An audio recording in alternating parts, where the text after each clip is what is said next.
Shalom, shalom, shalom. Selamat pagi masyarakat iman yang dikasihi oleh Tuhan. Hari ini kita akan bersama-sama menjalani hari dengan tulus. Tulus tuh bukan hanya kita bisa memberi, terus kita membantu orang aja. Ketulusan itu berjalan bukan hanya seketika bantuannya diberikan, tapi sampai nanti orang itu bahkan menyakiti kita, bantuan kita tidak dipakai, atau bahkan orang-orang yang kita selama ini support, kita tolong, malah nyakitin kita, kita tetap berkata, saya tidak menyesal membantu. Ya, jadi tulus itu bukan cuma ketika kita kasih, itu perjalanan panjang untuk tulus kepada orang-orang kita bantu, kita lakukan, bahkan ketika kita disakiti, kita tidak menyesal. Aku hendak tetap berhati tulus, bait pertama dan yang kedua. NKB 193.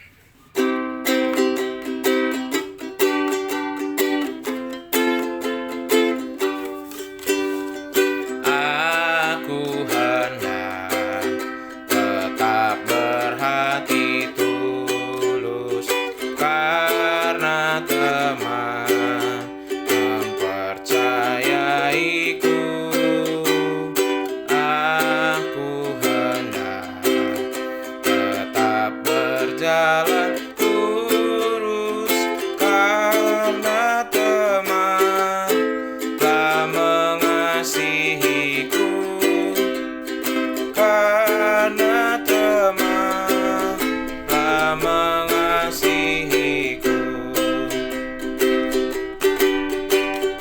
Aku hendak teguh senantiasa walau besar tantangan dunia.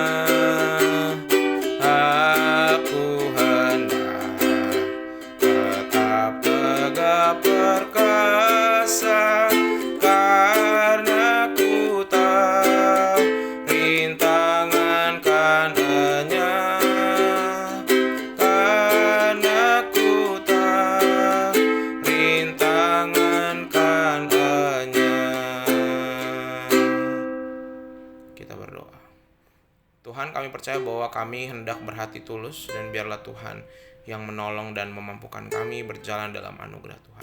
Kami serahkan firman Tuhan yang akan jadi menopang kami hari ini, hanya dalam nama-Mu kami berdoa. Amin. Bapak Ibu, bersama-sama kita buka firman Tuhan dari 2 Raja-Raja 12 ayat 1 sampai 3. 2 Raja-Raja 12 ayat 1 sampai 3, 2 Raja-Raja 12 ayat 1 sampai 3. Saya bacakan bagi kita sekalian. Dalam tahun ke-7 zaman Yehu, Yoas menjadi raja dan 40 tahun lamanya ia memerintah di Yerusalem. Nama ibunya ialah Zibia dan Barseba. Yoas melakukan apa yang benar di mata Tuhan seumur hidupnya selama Imam Yoyada mengajar dia. Namun demikian, bukit-bukit pengorbanan tidaklah dijauhkan. Bangsa itu masih mempersembahkan dan membakar korban di bukit-bukit itu.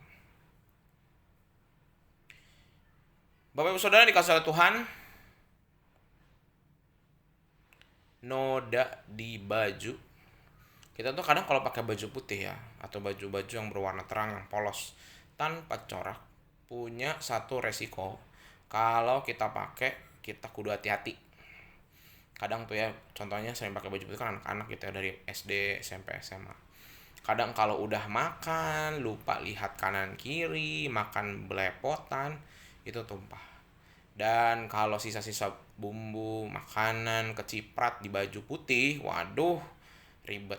Walaupun ada deterjen-deterjen yang bagus, walaupun ada cara-cara yang bisa membersihkan, tapi tetap aja baju putih tuh bikin membuat kerjaan tambahan. Nah, Bapak Saudara, dalam hidup sama Tuhan juga gitu ya. Kadang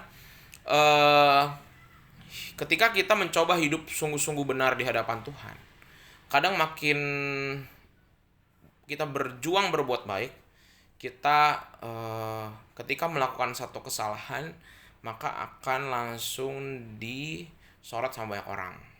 Sama kayak baju tadi ya, kalau baju hitam, kalau kita udah biasa jahat, melakukan hal buruk nggak kelihatan. Atau melakukan hal baik kecil, langsung kelihatan banget. Tapi hal buruk biasa ya, orang nggak heran baju hitam gitu, karena kotoran mah biasa aja. Nah, sedangkan kayak baju putih makin baik, ada satu salah aja itu langsung kesorot. Nah terus kalau kayak gitu gimana? Oh ya udah berarti kita jadi hitam aja, udah kita jadi jelek aja. Nah ini nggak benar. Ini sama seperti kehidupannya Yoas. Yoas itu di awal masa pemerintahannya dia hidupnya benar, hidup memimpin umat dengan baik, nurut sama Tuhan. Tapi ada satu hal yang dia nggak lakukan, yaitu bukit-bukit pengorbanan itu masih tetap dikasih persembahan di sana. Jadi masih setengah-setengah. Walaupun sebenarnya banyak yang baik dilakukan, tapi itu yang diliput sama banyak orang. Dan Tuhan tidak menginginkan kita seperti itu. Sehingga harusnya Yoas sampai di akhir hidupnya dia bisa mengerjakan dengan baik. Walaupun ya tahu manusia nggak ada yang sempurna. Tapi tentu itulah hidup, konsekuensi dari hidup benar. Hidup benar itu membuat kita jadi lebih ringkih dan lebih rentan. Nah Bapak Saudara kalau kayak gitu gimana? Apa berarti nggak usah lah kita berjuang baik-baik amat, jadi orang biasa-biasa aja. Jangan terlalu baik, nanti kalau kita terlalu baik bikin salah dimasalahin, kita nggak senyum dikit disalahin, nggak. Sama seperti baju putih. Kalau baju putih kotor sedikit, apakah kita langsung buang semua baju putih kita? Enggak. Baju putih tetap ada, memang harus dicuci lebih keras, tapi nggak apa-apa. Justru baju putih itu dipakai oleh orang-orang ketika kita melakukan hal-hal formal. Contoh, orang pendidikan, anak-anak SD sampai SMA baju putih. Orang mau kerja, mau interview pakai baju putih, pakai dasi. Orang ketika mau pernikahan, hampir semua walaupun ada baju warna lain, laki-laki dalamannya putih, perempuan gaun dressnya putih. Jadi putih menunjukkan kesucian, kesempurnaan kehidupan itu sendiri. Bukan berarti karena putih ya udah kita jarang-jarang. Gak usah kita berjuang jadi putih nanti banyak noda, enggak. Tetap kita pakai. Kenapa? Karena kita tetap dituntut sama Tuhan hidup benar. Bukan berarti ketika ada masalah sedikit langsung mundur. Ada masalah sedikit langsung ganti warna bajunya. Udah kita jadi orang jahat aja, enggak. Tetap baju putih, hati putih diperlukan. Hidup kudus, benar, baik.